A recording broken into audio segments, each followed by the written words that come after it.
तो दोस्तों फाइनली वो मीम मोमेंट भी आ गया है जब भारत ने अमेरिका से फाइनली कह दिया है तू क्या है बे।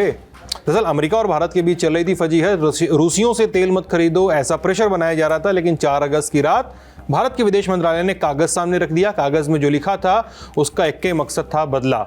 भारत ने ट्रंप को साफ कह दिया कि खरीद तो आप भी रहे हैं रूस से, तो सिर्फ ये तोहमत हम पर क्यों ला दी जा रही है। लपेटे में हैं यूरोपियन यूनियन वाले भी। दरअसल भारत के विदेश मंत्रालय ने कहा है कि भारत में राष्ट्रीय हितों के अनुरूप ऊर्जा सुरक्षा सुनिश्चित कर रहा है। तमाम आलोचनाओं को भारत ने अनुचित, अव्यावहारिक और एकतरफा करार दिया है। इस सवाल का जवाब भी मिला है कि क्या केवल भारत ही रूस से व्यापार कर रहा है। पोल खुली है पश्चिमी देशों के दोहरे रवैये की। आज इस पर विस्तार से बात होगी। साथ ही बात यह भी होगी कि भारत अब सिर्फ जवाब भर नहीं दे रहा है बल्कि सब कुछ की काट भी निकाल कर रख ली है। नमस्ते, मैं सिद्धांत और आप देख रहे हैं ललन टॉप का डेली फाइनेंशियल बुलेटिन खर्चा पानी। Brought to you by Sharda University, where the software engineer meets the cool UI UX designer. The world comes together at Sharda University.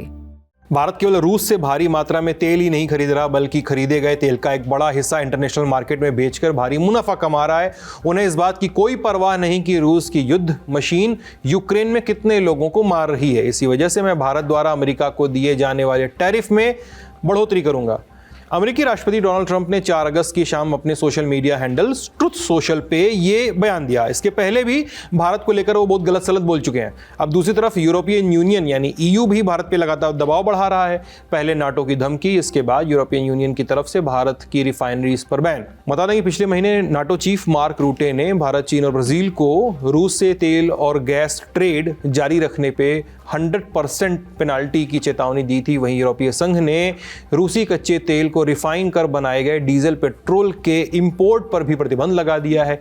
इसी तरह यूरोपियन यूनियन ने भारत की प्रमुख तेल रिफाइनिंग कंपनी नायरा एनर्जी पर ban लगाया है। नायरा एनर्जी में रूसी कंपनी रोजनेफ्ट की करीब 49% तक हिस्सेदारी है। कुल मिलाकर इन सब बातों का लबोलुआ अब ये कि भारत रूस के साथ कारोबारी रिश्ते तोड़ ले।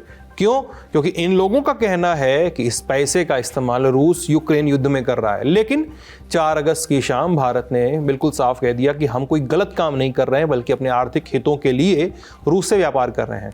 भारत सरकार के विदेश मंत्रालय ने सीधे तौर पे ये कहा कि अमेरिका और यूरोपियन यूनियन खुद भी रूस से व्यापार कर रहे हैं। ऐसे में वो भारत पर कैसे इल्जाम लगा सकते हैं। इस बयान में कहा गया है कि भारत को रूस से तेल आयात शुरू करने के लिए इसलिए बाध्य होना पड़ा क्योंकि रूस यूक्रेन वॉर शुरू होने के बाद पारंपरिक तेल सप्लाई करने वाले देशों ने अपनी सप्लाई यूरोप की तरफ मोड़ दी थी। उस समय अमेरिका ने खुद भारत को ऐसे आयात करने के लिए प्रोत्साहित किया था ताकि वैश्विक ऊर्जा बाजारों में स्थिरता बनी रहे। हैरानी की बात यह है कि जो देश भारत की आलोचना कर रहे हैं वो खुद भी रूस के साथ ट्रेड कर रहे हैं, जबकि हमारी तरह उनकी कोई मजबूरी भी नहीं है।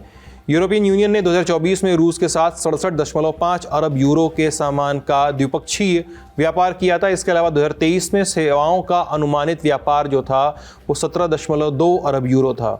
ये भारत के कुल व्यापार से काफ़ी ज़्यादा है जो उस साल या उसके बाद रूस के साथ हुआ। वहीं 2024 में यूरोप का रूस से LNG यानी लिक्विफाइड नेचुरल गैस का आयात जो है वो 1.65 करोड़ टन के रिकॉर्ड स्तर पे पहुंच गया, जो 2022 के 1.52 करोड़ टन के पिछले रिकॉर्ड से भी बहुत ज़्यादा है। अब यूरोप रूस व्यापार में सिर्फ ऊर्जा ही नहीं बल्कि उर्वरक, खनन उत्पाद, रसायन, लोहा, इस्पात, मशीनरी और परिवहन उपकरण भी शामिल हैं। इसके अलावा अमेरिका जो है वो खुद अपने परमाणु उद्योगों के लिए रूस से यूरेनियम हेक्साफ्लोराइड, ईवी इंडस्ट्री के लिए पैलेडियम और फर्टिलाइज़र वगैरह ये भी मंगवा रहा है। किसी भी बड़े आर्थिक देश की तरह भारत अपने राष्ट्रीय हितों और आर्थिक सुरक्षा को सुरक्षित रखने के लिए सभी ज़रूरी कदम उठाएगा। MEA ने ऐसा साफ साफ कह दिया। व्यापार सब कर रहे हैं लेकिन दोष देने के नाम पर सब भारत का नाम लेने आ जाते हैं। इसी मौके पे हम ये जान लेते हैं कि US और रूस के बीच में किन चीज़ों का व्यापार होता है, बड़ी चीज़ें, और उनका इस्तेमाल कहाँ होता है। ये डिकोड करने के लिए थोड़ा आसान रहेगा। यूरेनियम हेक्साफ्लोराइड अमेरिका के जो परमाणु रिएक्टर्स हैं, एनर्जी रिएक्टर्स हैं, उसमें ये इस्तेमाल होता है। अब अमेरिका में चल रहे ज़्यादातर रिएक्टर्स में जो यूरेनियम इस्तेमाल होता है हेक्साफ्लोराइड का, वो 20% से ज़्यादा, कुल मात्रा का 20% वो रूस से मंगवाया जाता है। पैलेडियम जो है वो इलेक्ट्रॉनिक व्हीकल्स में इस्तेमाल किया जाता है, तो ये तो MEA ने बता दिया। इसके अलावा मोबाइल्स में, स्मार्टफोन्स में और मेडिकल इक्विपमेंट्स में भी ये बनाया जाता है, लगाया जाता है। अब रूस जो है वो दुनिया का सबसे बड़ा पैलेडियम सप्लायर है, तो ऐसा तो नहीं हो सकता है कि जिस देश में टेस्ला जैसी कंपनी हो और जिस देश में एप्पल जैसी कंपनियां हो वो पैलेडियम के बिना अपना काम कर ले जाएं। बहरहाल, अगला है फर्टिलाइज़र का सेक्शन। यहाँ अमेरिका जो है रूस से नाइट्रोजन और पोटाश पे आधारित जो है फर्टिलाइजर्स वो इंपोर्ट करता है। इसके अलावा केमिकल जैसी चीज़ें भी इस फेहरिस्त में आती हैं जिनकी अमेरिका में खपत भी खूब है और इनकी रूस से खरीद उतनी ही जो है खूब है। इंडियन एक्सप्रेस की एक रिपोर्ट बताती है कि जनवरी 2025 से मई 2025 के बीच इस साल के शुरुआती 5 महीनों में अमेरिका ने रूस से 2.1 अरब डॉलर यानी करीब 18,000 करोड़ के आसपास का सामान जो है वो खरीदा। ये पिछले साल यानी 2024 के इसी अवधि जनवरी से मई की अवधि उसकी तुलना में 23% ज़्यादा है। बस जनवरी 2025 की बात करें तो इस साल अमेरिका का रूस से जो इंपोर्ट था वो 196.2 मिलियन डॉलर यानी 1700 करोड़ रुपए के आसपास था और मई आते आते ये बढ़ गया 539.6 मिलियन डॉलर, करीब 4740 करोड़ रुपए ये पहुंच गया, बढ़ ही गया 5 महीने में। अमेरिका ने बस खरीदा ही नहीं, बेचा भी रूस को जम के। जनवरी 2025 में अमेरिका ने रूस को 34.9 मिलियन डॉलर यानी 306 करोड़ रुपए के अल्ले पल्ले का सामान बेचा। अब मई आते आते ये एक्सपोर्ट वैल्यू बढ़ गई, ये 51.4 मिलियन डॉलर हो गई यानी 450 करोड़ रुपए। साफ पता चलता है कि यूक्रेन जंग के बावजूद अमेरिका ने रूस से व्यापार अपना बंद नहीं किया और यूरोपीय संघ का जो व्यापार है वो तो हमने आपको बताया ही है कि उर्वरक, केमिकल्स, लोहा, इस्पात, मशीनरी, कल पुर्जे ये सब वो खरीद रहे हैं। ये व्यापार का आकार जो है वो भी MEA ने स्पष्ट कर दिया है। लेकिन अब ये समझते हैं कि भारत और रूस कितना व्यापार करते हैं आपस में। वित्त वर्ष 2020-21 और से 24-25 इस पीरियड को देखिए।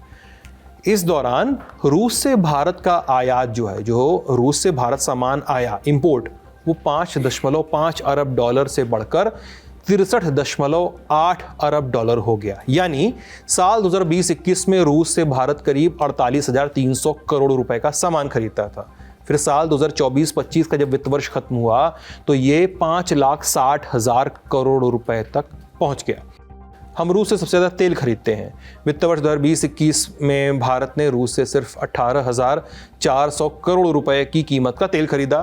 फिर वित्त वर्ष 2024-25 जैसे ही खत्म हुआ तो कैलकुलेशन किया गया तो पता चला कितना खरीदा, करीब 5 लाख करोड़ रुपए कीमत का तेल भारत ने रूस से खरीदा। और वित्त वर्ष 2024-25 में भारत ने दुनिया भर से 24 करोड़ टन के अल्ले पल्ले कच्चा तेल मंगवाया था दुनिया भर से। अब इसमें रूस का कितना हिस्सा था?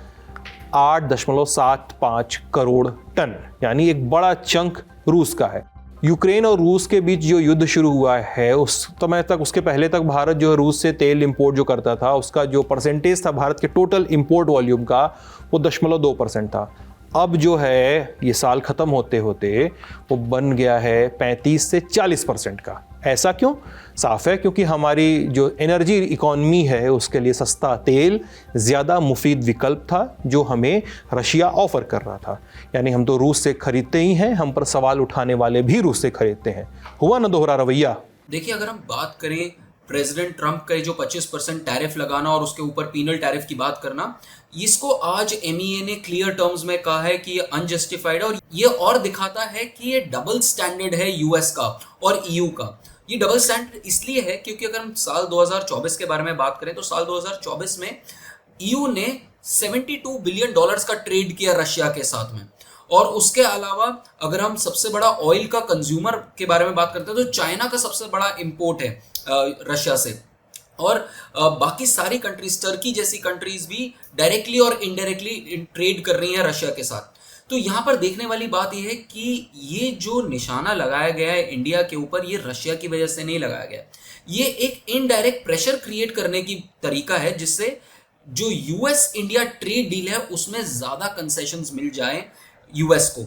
और अभी हाल फिलहाल में इंडिया ने UK के साथ ट्रेड डील साइन करी, FTA साइन करा है। अब US चाह रहा है कि एक ऐसा प्रेशर क्रिएट किया जाए इंडिया पे जिससे वो बेटर डील ले पाए। बट हमारी जो मिनिस्ट्री ऑफ एक्सटर्नल अफेयर्स है उसने क्लियरली बोल दिया है कि इंडिया एक सवेरन नेशन है एंड एज अ सवेरन नेशन हम अपने खुद के इकोनॉमिक डिसीजंस ले सकते हैं और जहां से हमें जो चीज अच्छी मिल सकती है हम वहां से लेंगे। भारत केवल प्रेस रिलीज नहीं जारी कर रहा है, जवाब नहीं दे रहा है, बल्कि एक योजना भी सामने आई है। अमेरिका की टैरिफ धमकी के जवाब में भारत सरकार 20,000 करोड़ की एक बड़ी योजना शुरू करने जा रही है। इकोनॉमिक टाइम्स की पत्रकार कृतिका सुनेजा की रिपोर्ट के मुताबिक सरकार एक्सपोर्ट प्रमोशन मिशन के तहत ये योजना लॉन्च करने की तैयारी में है।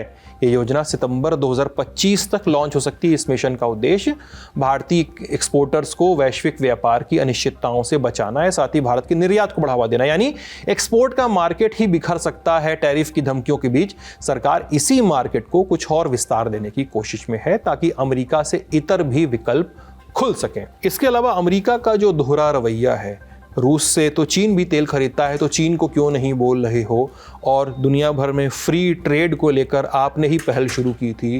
कैपिटलिज्म की बहस कितनी बड़ी है और खुद कैसे बैकफायर कर जाती है, इन सब पर हमने आपने वर्ल्ड अफेयर्स बुलेटिन दुनियादारी में विस्तार से बात की है। उसका लिंक आपको डिस्क्रिप्शन में मिल जाएगा। आज का खर्चा पानी यहीं तक लिखा हमारे साथी प्रदीप यादव ने। मैं सिद्धांत, क्या मेरे के पीछे आलोक। अपना ख्याल रखिएगा। बहुत बहुत शुक्रिया।